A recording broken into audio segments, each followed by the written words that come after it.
Bonjour à tous, aujourd'hui une vidéo sur un format qui est totalement différent de ce que vous avez l'habitude de voir sur cette chaîne. En fait, il y a quelques jours, j'ai posé une question sur ma liste email pour savoir qu'est-ce qui vous intéresserait de savoir sur moi, quelles seront les questions sur lesquelles je réponds pas d'habitude dans mes vidéos, et j'ai reçu beaucoup de réponses qui rentraient principalement dans deux catégories.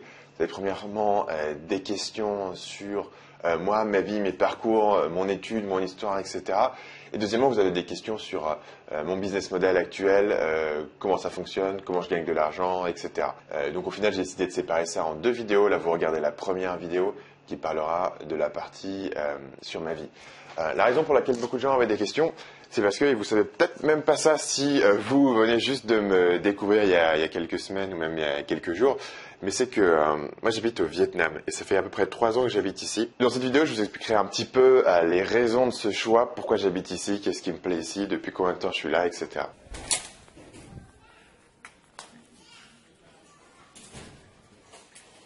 Hello.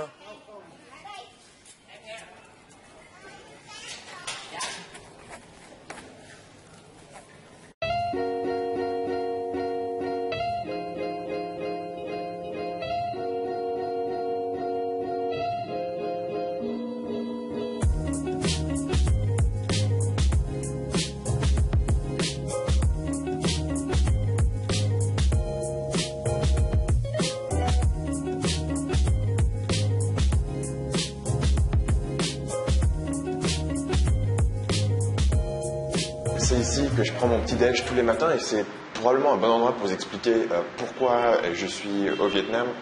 Le gros avantage de vivre en Asie quand vous êtes un entrepreneur, c'est que vous avez rien à faire. Si vous voulez vivre ici et ne jamais rentrer dans un supermarché, ne jamais toucher une poêle, ne jamais faire la vaisselle, la lessive, le ménage, c'est tout à fait possible pour un budget assez raisonnable.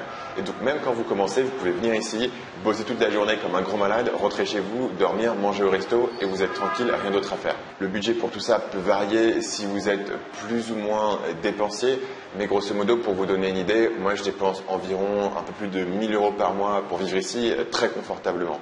Et les gens qui débutent et qui n'ont pas beaucoup d'argent peuvent encore dépenser moins, peut-être aux alentours de 800 €.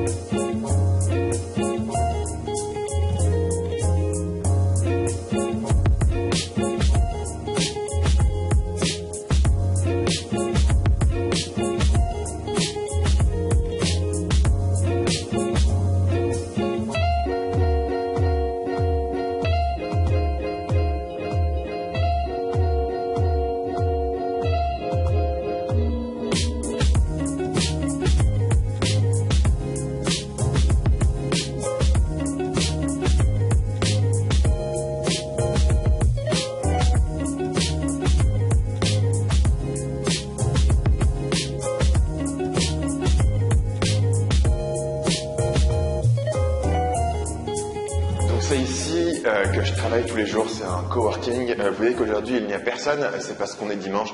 Globalement, en général, vous avez 2-3 personnes qui sont dans cette grande salle ici. Donc c'est assez cool. Et je voulais en profiter pour expliquer mieux pourquoi le Vietnam. Parce que je vous ai parlé tout à l'heure de la question du prix. C'est clair qu'aujourd'hui, la question du prix, c'est plus une question qui est primordiale pour moi au niveau budget. Et pourtant, je suis toujours ici. Donc, la première raison, c'est vraiment que la vie ici, c'est très agréable. D'abord, il fait beau toute l'année, ce qui peut sembler anodin, mais quand vous avez pris l'habitude de faire vos hivers en Asie du Sud-Est et que tout d'un coup vous rentrez en France, vous vous apercevez que le mois de février, c'est un petit peu dur quand même. Vous avez simplement la partie qui est au niveau de l'énergie dans la ville. Quand vous marchez comme ça dans la rue autour, un magasin sur 3 que vous allez voir n'était pas là il y a 6 mois. Ça bouge tout le temps, ça construit, ça innove. Tous les gens ont un petit business, vont vendre de la bouffe dans la rue derrière leur scooter. Tous les jeunes ont un projet, une idée. Ils montent tous un site e-commerce, ils font tous des t-shirts sur Internet, ils font tous de la pub Facebook, des réseaux sociaux, du design, de la programmation. C'est assez ouf. Quand vous rentrez en Europe et en particulier en France, après avoir passé du temps au Vietnam et en particulier à Ho Chi Minh, d'un coup vous avez l'impression que ouf, tout s'arrête. Donc ici vous avez vraiment une dynamique et en tant qu'entrepreneur, quand vous êtes comme ça, comme moi, avec un business qui change tout le temps, c'est agréable d'être dans un environnement qui change aussi avec vous et qui évolue et qui vous booste. Et tout ça, ça a une conséquence sur la vraie raison pour laquelle j'habite aujourd'hui à Ho Chi Minh, et c'est tout simplement les gens. C'est la communauté d'entrepreneurs que vous avez sur place qui est d'un niveau qui est difficile à égaler autre part sans avoir énormément de contacts. C'est-à-dire que vous arrivez ici, vous débarquez pour la première fois. Moi, je débarque ici, j'ai un site de séduction qui fait 1 500 € par mois. Je suis un nobody complet, personne ne me connaît. Je connais un mec qui m'a fait entrer dans une conférence, il me fait rentrer à un meet-up, je commence à rencontrer des gens.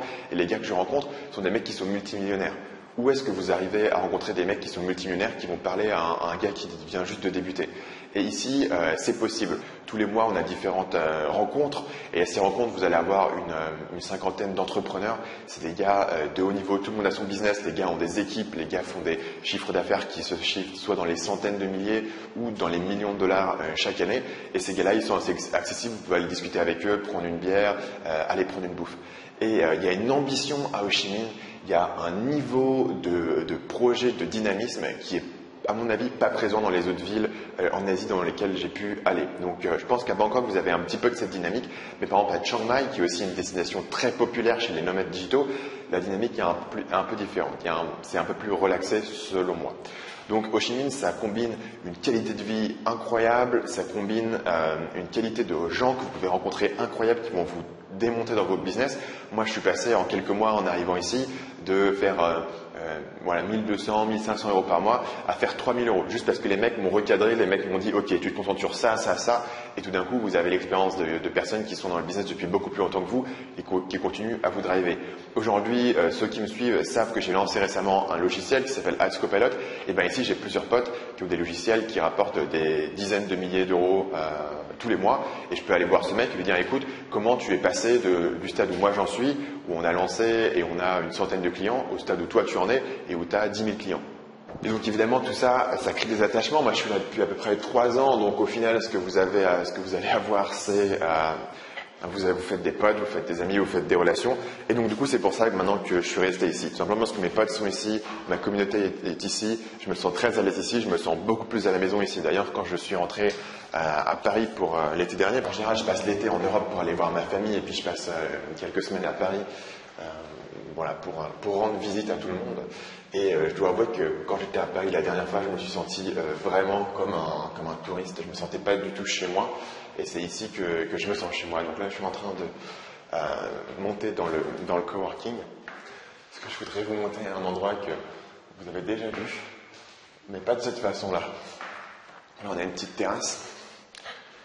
Et vous avez ici l'endroit où je filme. Et je pense que c'est beaucoup plus petit que ça en a l'air dans votre imagination. Mais vous pouvez voir directement. Oh merde. Mais vous pouvez voir directement dès que je suis ici que vous avez les murs ici qui aspirent le son. Et du coup, vous avez une acoustique ici qui est excellente.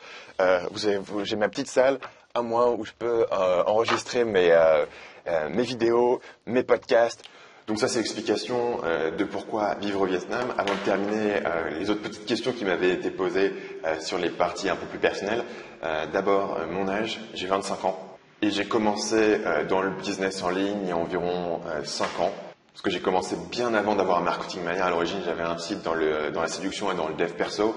Et j'ai commencé Marketing Mania il y a 1 an et demi environ. Le dernier aspect, une question qui revient souvent dans les commentaires, c'est la question de ma formation, de mes études, comment j'en suis arrivé là. Donc pour répondre à la question de façon simple, j'ai fait un bac S, j'ai fait une prépa ECS, donc c'est une prépa HEC. Je suis rentré à l'ESSEC, qui est la deuxième école de commerce juste derrière HEC. Et j'ai été à l'ESSEC pendant environ 2 ans et demi. J'ai arrêté avant mon diplôme parce que mon site à ce stade-là avait décollé, mon business en ligne avait décollé et je voyais plus l'intérêt de prendre ce diplôme d'école de commerce. Donc les gens me demandent est-ce qu'il faut aller en école de commerce, à quoi ça sert? C'est pas à moi de vous donner cette réponse-là, mais je sais que moi quand j'ai pris cette décision, il était utile de discuter avec des gens qui étaient passés par là et de comprendre vraiment quels étaient les avantages et les inconvénients. Donc voici mon opinion, vous devriez vraiment aller parler à différentes personnes. Et mon opinion, c'est que si vous voulez devenir entrepreneur, ou même vous voulez travailler dans le marketing et dans le marketing web et travailler dans des petites boîtes et monter des projets, vous n'avez pas besoin d'une grosse école de commerce. Et la grosse école de commerce n'est pas adaptée à ce besoin. Ces grandes écoles de commerce, même s'ils vous font un beau discours sur l'entrepreneuriat, etc., elles ne vont pas vraiment vous apprendre des compétences entrepreneuriales. Elles vont vous apprendre comment travailler dans une grosse organisation et en particulier sur ces meilleures écoles-là, la banque, le consulting, l'audit. Donc si vous voulez aller faire ces parcours, c'est un must, hein. Faites une prépa HEC ou faites une admission sur titre, faites HEC, SEC et compagnie. Si vous voulez faire de l'entrepreneuriat, voilà, beaucoup de gens vous diront il faut faire une école de commerce. Voilà, l'école de commerce ne vous aidera pas, à mon sens. Moi, ça ne m'a pas particulièrement aidé, au point où j'ai décidé de ne même pas continuer, de ne même pas avoir mon diplôme, alors que j'étais à 6 mois de l'avoir. Tout simplement parce que je considérais que j'avais décidé ce que je voulais faire dans la vie. C'était continuer à monter des business, continuer à développer des trucs. J'avais déjà une preuve que ça fonctionnait, je gagnais déjà suffisamment d'argent pour vivre. Alors, voilà, pourquoi perdre mon temps à retourner en cours? C'était un peu ma réflexion à l'époque. La dernière chose dont je voulais parler avec vous, c'était le podcast Nomade Digital. Si les sujets que j'ai évoqués dans cette vidéo rapidement vous intéressent, c'est-à-dire pourquoi vivre en Asie, où vivre, quels sont les avantages et les inconvénients de différentes villes, quelles sont les tactiques d'organisation pour devenir nomade digital, pour devenir entrepreneur, pour voyager, rester productif, monter une équipe, etc. J'ai un podcast sur le sujet qui s'appelle Nomade Digital. Vous pouvez le trouver à l'adresse nomadedigitalpodcast.com. Je vous mettrai le lien dans la vidéo. Et c'est un podcast que je co-présente avec un gars qui s'appelle Paul, qui est un excellent entrepreneur dans le domaine de l'e-commerce et qui vit lui-même en Thaïlande. Et dans ce podcast, chaque semaine, on discute d'entrepreneuriat, de productivité, de voyage, tous ces sujets en profondeur. Vous pouvez revenir sur le podcast, écouter nos premiers épisodes où on parle des différentes villes, du coût de la vie, de comment débuter en tant que nomade digital, où commencer, comment rencontrer des gens sur place, etc. C'est des conversations en profondeur entre deux personnes qui l'ont vraiment fait, et je pense que si c'est quelque chose qui vous intéresse, c'est la meilleure ressource pour vous renseigner là-dessus, parce que c'est pas quelque chose que je vais beaucoup traiter sur cette chaîne. La chaîne ici, voilà, je vous fais une vidéo un peu vlog pour avoir des questions-réponses, parce que je sais que beaucoup de gens viennent de me découvrir. La chaîne a vraiment progressé très rapidement, et donc du coup je voulais avoir une ressource pour les nouveaux abonnés pour comprendre qui je suis et qu'est-ce que je raconte. Mais si c'est un sujet que vous voulez approfondir, j'en parlerai pas beaucoup sur la chaîne, mais voilà, vous avez le podcast Nomade Digital, c'est plus de 40 épisodes en profondeur sur ce sujet, et vous pouvez trouver tout ce que vous pouvez, toutes les questions que vous pouvez avoir sur le nomadisme digital. Sur ce, je vais terminer cette vidéo-ci. Il y aura une deuxième vidéo qui répondra à vos questions sur tout ce qui est business model, comment fonctionne mon équipe, comment je gagne de l'argent, et qui arrivera très probablement vendredi prochain. Si vous avez des questions sur moi, quel que soit le sujet, vous pouvez les poster dans les commentaires de cette vidéo, et puis je regarderai tout ça et je ferai éventuellement une vidéo complémentaire pour répondre s'il vous reste des questions. Sur ce, je vous remercie d'avoir regardé cette vidéo. Je sais que c'était très différent de ce que je fais d'habitude. C'était pas une analyse en profondeur, c'était plus une conversation. C'est des erreurs de débutants. On n'est pas encore Casey Neistat, on n'est pas encore Antoine BM, mais on va y arriver. Merci à tous, passez une excellente fin de semaine et à très bientôt.